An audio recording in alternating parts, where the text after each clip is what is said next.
भाई अचानक से बहुत तेज बारिश शुरू हो गई है। ये अच्छा है, अपनी थोड़ी गाड़ी धुल जाएगी। देखना कहीं कहीं जगहों पे मिट्टी क्योंकि काफ़ी लगी हुई है।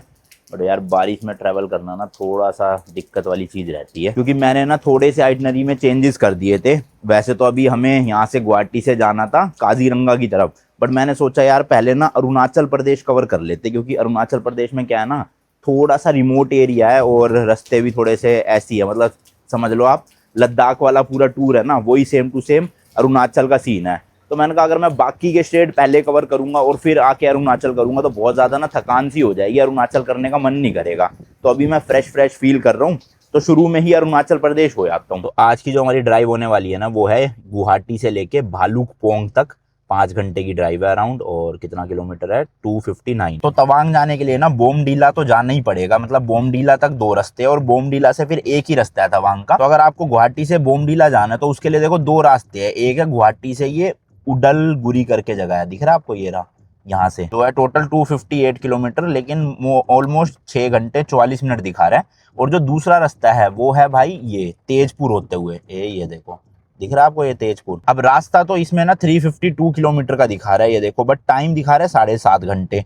तो ऑलमोस्ट 80 किलोमीटर ज्यादा है, बट टाइम 80 किलोमीटर के हिसाब से ज्यादा नहीं है। तो इसका मतलब है भाई ये जो तेजपुर वाला हाईवे है ना, ये थोड़ा बेटर है इस वाले से। तो इसलिए हम भाई तेजपुर वाला रास्ता देख रहे हैं बोमडीला तक। और फिर बोमडीला से मैंने आपको बताया ये आगे तवांग का एक सिंगल रास्ता ही जाता है। और ये जो भाकुल पोंग बॉर्डर है, ये भी भाई एक तरह से आप चाहे तेजपुर से जाओ चाहे उदलगुरी से जाओ, अब बात वही है। मतलब रास्ता तेजपुर वाला ज्यादा बेटर है। 2.5 घंटे ड्राइव कर लिया, 2.5 घंटे ही अभी और पड़ा है। और रास्ते में नज़ारे देखो भाई साहब, क्या मस्त आ रहे हैं ना। बारिश अब थोड़ी थोड़ी रुक गई है, बट व्यू जो है ना वो बड़ा कमाल का है।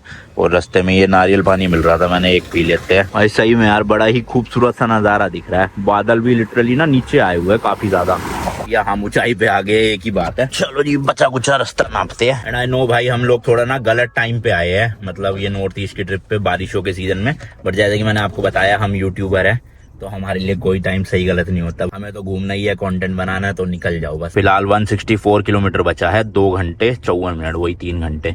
तो लगभग 6 बजे के आसपास पहुंचेंगे। कोशिश करूंगा अब डायरेक्ट खींचू वन में, मतलब एक ही बार में। बाकी देखते हैं, कुछ इंटरेस्टिंग दिखेगा तो रोकेंगे रास्ते में। अच्छा रास्ते वगैरह ना अभी तक भाई बिल्कुल अच्छे थे, मतलब सिंगल लेन तो कहीं भी नहीं थी हर जगह पे। मतलब ऐसी 2 लेन इधर 2 उधर, यानी 4 लेन हाईवे बने हुए। कुछ कुछ जगह पे 6 लेन भी थे, 3 इधर 3 उधर। और ओवरऑल कंडीशन रोड की काफ़ी अच्छी है, मतलब बनी हुई है रोड। गड्ढे वड्ढे थोड़े थोड़े आते हैं कभी कभी, बट पानी कई जगह पे भरा हुआ, तो वो तो ऑब्वियस सी बात है भाई, बारिश आ रही है इतनी तो पानी मिलेगा ही। वैसे ओवरऑल इंफ्रास्ट्रक्चर अभी तक अच्छा ही मिला है रोडों का। बट ये है भाई अगस्त सितंबर में आने का ना एक फायदा रहता है कि आपको प्रॉपर ग्रीनरी मिलेगी। तो जो नज़ारे दिखते हैं ना भाई ऐसे हरा भरा पूरा, वो अलग ही मतलब देखने वाले चीज़ होती है। हालांकि अरुणाचल प्रदेश में बर्फ़ बहुत पड़ती है दिसंबर में, नवंबर में या जनवरी में। और ये जो जितनी भी 8 स्टेट है ना इधर की तरफ से, एक लौता अरुणाचल ही है जहाँ पे आपको बर्फ़ देखने को मिलेगी। बाकी 7 जगहों पे आपको कहीं पे भी जो है वो बर्फ़ नहीं मिलेगी। खैर हम तो अगस्त में आए हैं तो बर्फ़ का नाम ही नहीं बनता। और इस टाइम पे बस ये है कि रास्ते खुले हो हर जगह के, क्योंकि बारिशों की वजह से लैंडस्लाइड्स बहुत हो जाती है। तो वो थोड़ा सा मुझे डर लग रहा है कि आगे जाके रास्ते बंद ना मिले, वरना अरुणाचल को हमें फिर कैंसिल करना पड़ेगा और बाकी स्टेट करनी पड़ेगी। और एंड में जाके 30-40 दिन बाद जाके फिर अरुणाचल आना पड़ेगा जब रास्ते खुल जाएंगे। वैसे कह रहे यार रास्ते बंद भी होंगे तो इतना तो नहीं होगा कि कई दिन तक बंद रहे, हो सकता है कुछ घंटों के लिए बंद होंगे, फिर वो सही कर ही देते हैं। बाकी लेट्स सी, क्योंकि ये जो अरुणाचल वाला आगे का हाईवे है ना, वो BRO के अंडर आता है, बॉर्डर रोड ऑर्गेनाइजेशन। मतलब वहाँ पे आर्मी मूवमेंट काफ़ी रहती है, तो वो ज़्यादातर कोशिश करते हैं कि रोड्स वगैरह ना हमेशा सही रहे, क्योंकि बिल्कुल अरुणाचल से ही लगता हुआ चाइना का बॉर्डर है। तो अगर वहाँ की रोड सेफ मतलब सही नहीं होगी और मान लो कुछ इमरजेंसी हो जाती है, आर्मी की जो कॉन्वॉय होती है उनको मूवमेंट के लिए रोड्स अच्छी चाहिए हमेशा। तो इसलिए मेरे को लगता नहीं है ज़्यादा दिन के लिए रास्ता बंद होगा, अगर दिक्कत हुई भी तो। बाकी लेट्स सी, जाके कल ही पता चलेगा। आज का भाई दूसरा टोल टैक्स आया है, ये फास्टैग दोनों ही जगह वैलिड है, मतलब यहाँ पे भी और पिछले हुए थे वहाँ पे भी। अभी कट कितने कितने रहे ये तो भाई मैं होटल पहुँचूंगा रात को और फिर अपना वो बैलेंस चेक करके बता पाऊँगा। पहले तो क्या होता था, जब फास्टैग नहीं था तो हाथ पर्ची कटवाओ तो पैसे देने पड़ते थे, तो पता चल जाता था इतने का टोल है, इतने का। जैसे हम बाहर के देशों में घूमते हैं तो वहाँ भी यही सीन रहता है, हाथ भर देते हैं तो पता चल जाता है इतने डॉलर लग गए या इतने यूरो लग गए, या चाइना में वहाँ की करेंसी लग गई। लेकिन इंडिया में यहाँ पे आपको अपना वॉलेट चेक करना पड़ेगा, फास्टैग जिस भी कंपनी का, उसमें पता चलता है कि कितने कटे कहाँ कटे। वैसे मैसेज भी आ जाते हैं बट हर बार नहीं आते मैसेज, तो इसलिए उन पे रिलाई करना थोड़ा वो नहीं है सही। चलो जी खुल जाए। वैसे पता है यार स्क्रीन है ना, इसी पे लिखा आ जाना चाहिए था कि कितने रुपए कटते हैं। देखो खाली नंबर आता है, पैसे नहीं आते। बाहर की कंट्रीज में क्या है ना, पैसे भी आ जाते हैं कि इतना किलोमीटर आप चले हो तो इतने रुपए आपके बन रहे हैं, लेकिन यहाँ मैंने इंडिया में देखा नहीं अभी तक शायद ऐसा कुछ। तो जी ऑलमोस्ट तेजपुर करके एक जगह है, यहाँ पे हम पहुंच चुके हैं। अब ये मेन वाला हाईवे एग्जिट करके लेफ्ट की तरफ मुड़ रहे हैं हम, और ये जो पीछे वाला हाईवे था यही काजीरंगा की तरफ भी जाता है। तो अगर आपको काजीरंगा या फिर थोड़ा और आगे नागालैंड वगैरह जाना है तो यही वाला सेम रूट है, बट अरुणाचल के लिए ये लेफ्ट मुड़ जाता है आगे की तरफ। तो अभी हम जब वापस आएंगे अरुणाचल से तो ये काजीरंगा वाला ही रोड पकड़ के आगे की तरफ जाएंगे, क्योंकि बाकी की स्टेट उधर की तरफ से ही कवर करनी है। तो इसलिए अभी फ़िलहाल 80 किलोमीटर का रास्ता रह गया है, 1.5 घंटा दिखा रहा है। सोच रहा हूँ खींच ही दूँ, वहीं पे खाना वाना खाएंगे, और ILP भी आज ही बन जाए ना तो बढ़िया है। कल अपना सीधा निकलने का ही करेंगे, टाइम वेस्ट नहीं होगा ILP के चक्कर में। बाकी लेट्स सी वहाँ बॉर्डर पे कितने बजे तक जो है वो खुलती है वो शॉप्स जहाँ पे ILP बनता है। लो जी लो, आज का तीसरा टोल आ चुका है। ज़्यादा किलोमीटर हुए नहीं है बट टोल आ जा रहे हैं। अच्छा बंद है ये तो भाई, चलो शुक्र है, पैसा बचा भाई थोड़ा सा तो। या हो सकता है इसके आगे खुला हुआ हो, लग तो रहा है बोर्ड वोर्ड है। वो ट्रक कितने खड़े हैं भाई यहाँ पे ही देखना, मेन हाईवे पे ही घेर लेते हैं ट्रक पूरी ये सड़क ही। मतलब एक लेन खुली है, बाकी 5-6 लेन पूरी की पूरी ट्रकों से ही भरी पड़ी है। नहीं है भाई टोल, ये बंद ही है। अब टेम्परेरी बंद है, पता नहीं परमानेंट बंद है, बट अभी के लिए फ़िलहाल बंद है। चलो, और तेजपुर आया नहीं था वहाँ पे, जो मैंने आपको बताया ना वो एक्चुअल में इंटरसेक्शन था, वो लेफ्ट था वहाँ से तेजपुर। अभी तेजपुर आने वाला है, थोड़ा सा गलती हो गई उस टाइम पे, मुझे लगा तेजपुर आ चुका है वहाँ पे। तो अभी आप ये देखोगे बोर्ड सामने, तेजपुर यहाँ से 15 किलोमीटर है, और एक बली पारा करके जगह है 34 किलोमीटर। देखते हैं अगर बड़ा शहर हुआ तेजपुर तो कुछ खाने का अच्छा मिल ही जाएगा, वरना फिर सीधा भाई वहीं रुकेंगे जहाँ बॉर्डर है। और अभी भाई हम एक पुल के ऊपर है, और इसके नीचे जो नदी आप देख रहे हो इसका नाम है ब्रह्मपुत्रा रिवर। तो अच्छे से जानते ही होंगे भाई, हर किसी को इंडिया में पता ही होगा ब्रह्मपुत्रा रिवर के बारे में। तो ये वही है पूरा, अगर आपको दिख पा रहा हो तो शायद। तो ये रास्ता लेफ्ट की तरफ तेजपुर जा रहा है, 5 किलोमीटर अंदर है। तो मैंने सोचा अब क्या ही 5 किलोमीटर जाना फिर आना, टाइम वेस्ट ही है, तो अपना हाईवे पे ही रहते हैं, सीधा मेन डेस्टिनेशन की तरफ ही चलते हैं, तेजपुर को क्रॉस कर देते हैं। तो यार जस्ट अभी जो हाईवे था वो हम छोड़ चुके हैं, और यहाँ से 55 किलोमीटर का जो रास्ता है ना बॉर्डर तक का, वो सारा का सारा भाई ऐसे ही दिखा रहा है, पतली पतली गलियों में ही मार्केट से होता हुआ। ये देखो, ये पूरा का पूरा अंदर का ही एरिया है। यहाँ देखोगे ना आप मैप में, तो अब अगले कुछ 50-55 किलोमीटर ऐसे ही रास्ते मिलने वाले हैं। अभी तक तो मस्त हाईवे पे 80-90 या 100 की स्पीड मेंटेन हो पा रही थी, लेकिन अब नहीं हो पाएगी भैया। अब तो यही है कि 40-50-60 बस ऐसे ही चलते रहेंगे, इसलिए 1 घंटा लग ही जाएगा पहुँचते पहुँचते। तो यहाँ से भाई नमेरी टाइगर रिजर्व जो है वो शुरू हो गया है। तो मेनली मतलब वही है, एक तरह से जिम कॉर्बेट की तरह आप समझ लो। तो बीच में सिंगल रोड चल रही है और दोनों तरफ जो है वो जंगल है। अब मुझे ये नहीं पता इन रोड पे भी कभी कभी टाइगर आ जाते हैं नहीं, बट वैसे है यहाँ पे। और इस सीज़न में यार ज़्यादातर जंगल सफारीज बंद ही होती है बारिशों के टाइम पे, तो जो काजीरंगा वाली है वो भी हम नहीं कर पाएंगे, बट हम काजीरंगा जाएंगे ज़रूर एक बार, मतलब सिटी में होके आएंगे, वहाँ पे आसपास देखेंगे। बट ये है सफारी नहीं हो पाएगी, तो कोई बात नहीं, फिर कभी देखेंगे सफारी के लिए। और बंदर वगैरह काफ़ी दिख रहे हैं भाई यहाँ पे। देखो लोग ना जॉगिंग वॉगिंग कर तो रहे हैं, मतलब टाइगर तो नहीं आता होगा खैर, वरना अंधेरा हो ही गया ऑलमोस्ट बाहर भाई। गोप्रो में तो आपको थोड़ा फिर भी रोशनी दिख रही होगी, बट हम आंखों से देख रहे हैं तो ऑलमोस्ट अंधेरा सा होने लग गया है भाई। सब रास्ता तो बहुत ज़्यादा खूबसूरत है, हालांकि रात को इतना पता नहीं चल रहा, दिन में आते तो बहुत अच्छे से दिखता। बट सामने पहाड़ियाँ, बादल और रास्ते, मतलब रोड वगैरह भी काफ़ी अच्छे हैं, और दोनों तरफ हरियाली प्रॉपर भाई, तो सुंदर है। अब ये देखो काइंड ऑफ ना आपको हिल स्टेशन वाली ही वाइब मिलेगी, मतलब कि पहाड़ों में आप ड्राइव कर रहे हो, बट इतने ज़्यादा ना चढ़ाई या फिर टर्न्स वगैरह नहीं है, बट व्यू सामने देखोगे तो वो पहाड़ी इलाकों वाले ही लग रहा है। तो ओवरऑल चलाने में मज़ा आ रहा है भाई, और रास्ते भी अच्छे हैं, साफ़ सुथरे हैं, कोई दिक्कत नहीं, गड्ढे वड्ढे, बस 2-4 ट्रक वगैरह आते रहते हैं आगे पीछे, तो उसकी वजह से थोड़ा स्पीड स्लो हो जाती है। हाँ, स्ट्रीट लाइट कहीं पे भी नहीं है, पूरा गुप अंधेरा है। अगर मैं हेडलाइट बंद कर दूँ तो भाई बिल्कुल अंधेरा सही हो जाएगा बाहर की तरफ। बट वैसे ओवरऑल काफ़ी मज़ा आ रहा है ड्राइविंग में।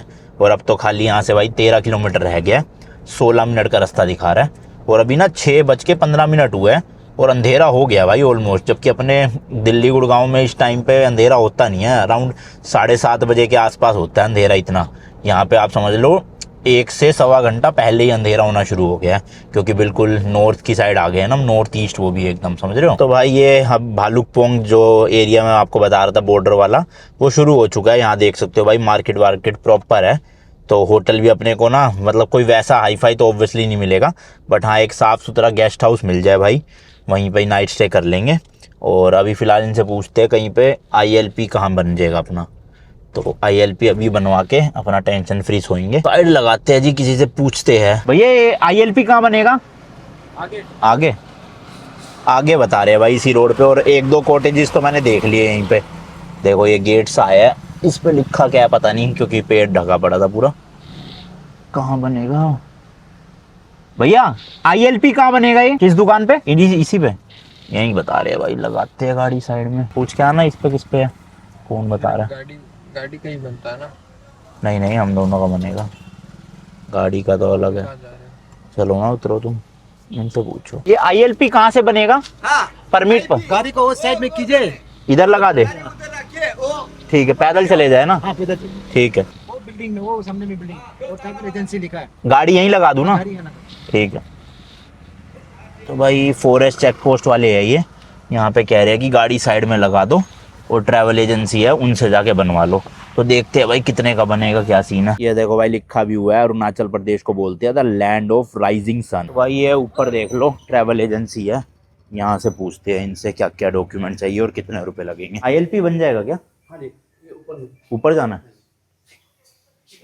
2 लोग हैं और गाड़ी है। तो भाई अरुणाचल प्रदेश के लिए जो ILP बन रहा है अपना, 200 रुपये का बन रहा है पर पर्सन, जिसमें 15 दिन तक वो वैलिड होगा। 15 दिन से ज़्यादा का भी बनता है, बस 15 दिन मैक्सिमम है। हमें तो वैसे 5-6 दिन के लिए चाहिए, बट ठीक है 15 दिन का ले लेते हैं, क्योंकि गाड़ी से जा रहे हैं भाई, बीच में ब्रेक डाउन हो गई गाड़ी या कुछ दिक्कत होगी तो।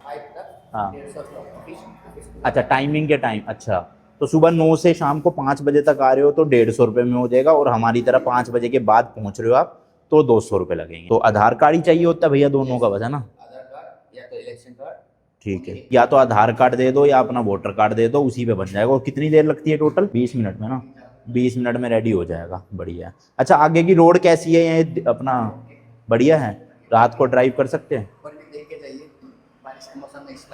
लैंडस्लाइड होगी ना, तो देखते हैं भाई, रुकना है कि आगे जाना है। परमिट तो फिलहाल बनवा ही लेते हैं। अच्छा भाई, जिसका परमिट बनाना है 2 पासपोर्ट साइज फ़ोटो भी चाहिए। अब मुझे ये बात पता नहीं थी, बट अच्छा है, मेरे फ़ोन मतलब उसमें पर्स में पड़ी हुई थी 2 फोटो, तो मेरी तो मिल गई। अब सोहन गया हुआ है गाड़ी में देखने के लिए कि उसकी है कि नहीं, वरना फ़ोन से ही फ़ोटो खींच के हाथ तो हाथ यहाँ पे कलर प्रिंट आउट निकाल देते हैं फ़ोटो का, पासपोर्ट साइज, तो हो जाएगा काम। मतलब सब कुछ आपका यहीं से हो जाएगा 20 मिनट में।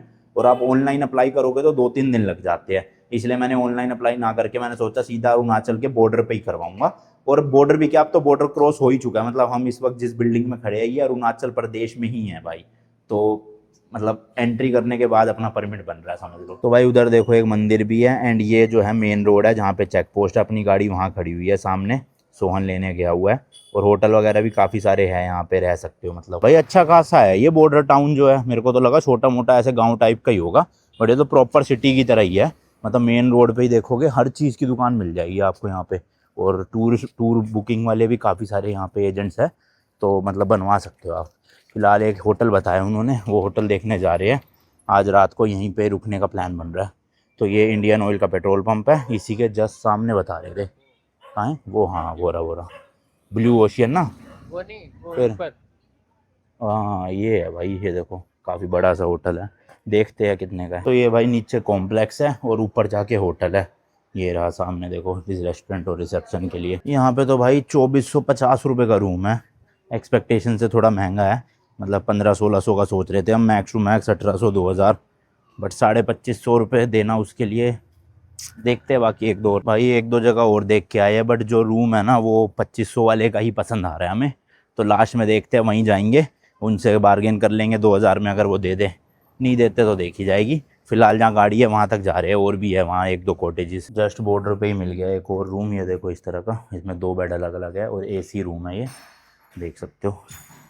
ठीक है, बाथरूम सही होना चाहिए बस थोड़ा, ठीक ठाक ही है भाई। 1500 के लो जी लो, देखो इस तरह का ILP बनता है ये। टोटल 400 रुपये लगे 2 लोगों के। फ़ोटो यहाँ पे जो है इन्होंने चिपका के स्टैम्प वैम्प मारी हुई है, दिख रहा है आपको? तो ये अगले 15 दिन तक वैलिड है, संभाल के रखना है। तो भाई जो 2500 वाला है उसी के पास जा रहे हैं, काफ़ी जगह ढूंढ लिया, ढंग का मिला नहीं कुछ, तो 2500 वाले से पूछते हैं 2000 का कर दे या 2200-2300 कुछ तो डिस्काउंट दे ही दे। अब देखते हैं यहाँ चेक पोस्ट पे ILP दिखाना है या ऐसे ही जाना है, चेक करवाना है, दिखा दो। एंट्री कर लिया? कहाँ पे? नहीं एंट्री नहीं हुआ, एंट्री कर ले। जाओ भाई करवाओ। EZ4107। तो भाई यहाँ एंट्री भी करनी पड़ेगी गाड़ी की, हम तो ऐसे ही निकल लिए थे। और देखो भाई बोर्ड पे ना सामने लिखा भी हुआ है, तवांग है यहाँ से 304 किलोमीटर, सेला पास आएगा, दिरांग आएगा, बोमडीला आएगा। और यहाँ देखोगे ना इशू ऑफ ILP भी लिखा हुआ है, सुबह 10 बजे से 12 बजे तक दोपहर के, और फिर 2:30 बजे से 4:30 बजे तक, मतलब 12 से 2:30 नहीं बनता बीच में। और सैटरडे संडे और बाकी हॉलीडेज को भी नहीं बनता है। तो इसलिए भाई अगर आप सैटरडे संडे या किसी छुट्टी वाले दिन आ रहे हो तो फिर उसी हिसाब से बनवा के आना। हो गया ना जाए? चलो जी चलो, ऑफिशियली जो है अब जाके हमारी एंट्री हुई है अरुणाचल प्रदेश में। स्वागत है जी आपका इस ट्रिप की सेकंड स्टेट में। लेट्स गो भाई, होटल के वहाँ जाते हैं और चेक इन करने के बाद फिर खाना वाना खाएंगे अपना। सेकंड थर्ड क्यों?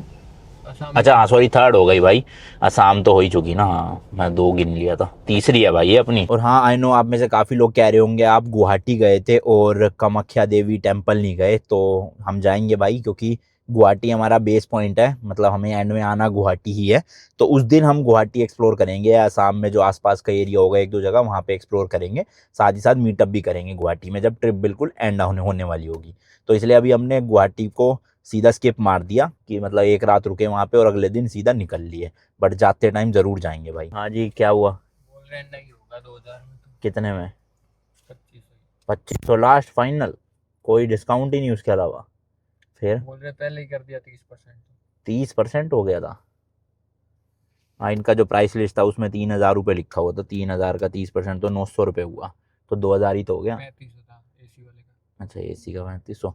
इस एरिया का भाई सबसे बेस्ट होटल यही है, वो परमिट जहाँ से बनवाए उन्होंने भी यही बात बताई है, तो अब ठीक है भाई ले लेते हैं, छोड़ो। तो भाई यही ले रहे हैं 2500 में, और कोई ऑप्शन नहीं है। जितने देखे भाई किसी में कॉकरोच चल रहे हैं, अभी जो लास्ट वाला था वो रूम समझ आ गया, फाइनल करने ही लगे थे तो कॉकरोच घूमते हुए दिख गए कमरे के अंदर, तो मना ही कर दिया। अभी यही एक लौता कमरा है जो थोड़ा साफ़ सुथरा सा है, तो इसको लेते हैं और डन करते हैं। तो जी ये रूम है, यहाँ से एंट्री है, ये छोटा सा एक काउंटर बना हुआ है, पानी की बोतल वगैरह। इधर देखोगे तो वॉशरूम है, अच्छा खासा साइज़ है वॉशरूम का और नीट एंड क्लीन है, होपफुली कोई कॉकरोच ना दिख जाए बस।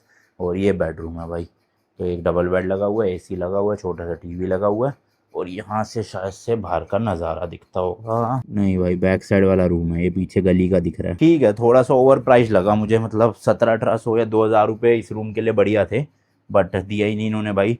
2450 में दिया, 2450 में लास्ट। इसमें शायद फ्रिज भी होगा, नहीं है ही नहीं, फ्रिज नहीं है भाई। बाकी इनका रेस्टोरेंट है तो 202 ऑर्डर कर लेते हैं खाना वाना कुछ यहीं पे, जाने की तो हिम्मत नहीं बची। कल की ड्राइव अपनी 3.5-4 घंटे की है, तो कल थोड़ा एक्सप्लोर करते हुए जाएंगे, और हम जाएंगे यहाँ से दिरांग विलेज, और विलेज भी काफ़ी अच्छा है, वो एक्सप्लोर करेंगे अच्छे से कल ही, और रात को वहाँ नाइट से करके परसों तवांग पहुँच जाएंगे। पहुँच हम कल भी सकते हैं, बट हम ना जल्दबाजी नहीं कर रहे, अपने पास दिन थोड़े ठीक ठाक है, तो ये जो आज बीच बीच के छोटे छोटे गांव शहर पड़ेंगे इनको भी थोड़ा एक्सप्लोर करते हुए जाएंगे, रुकते रुकाते। आज जैसे मैगी बना ली रास्ते में रुक के, है ना, तो इस तरह से थोड़ा टाइम एक्स्ट्रा लग जाता है, पर ठीक है कोई बात नहीं। मतलब भागम दौड़ी करके क्या ही फ़ायदा भाई, कि दिन में 8-8 10-10 घंटे बस गाड़ी चलाए जा रहे हैं, ना कुछ कंटेंट बनेगा ना हमें मज़ा आएगा। तो इसलिए हम रुकते रुकाते जगह देखते हुए जाएंगे बढ़िया से।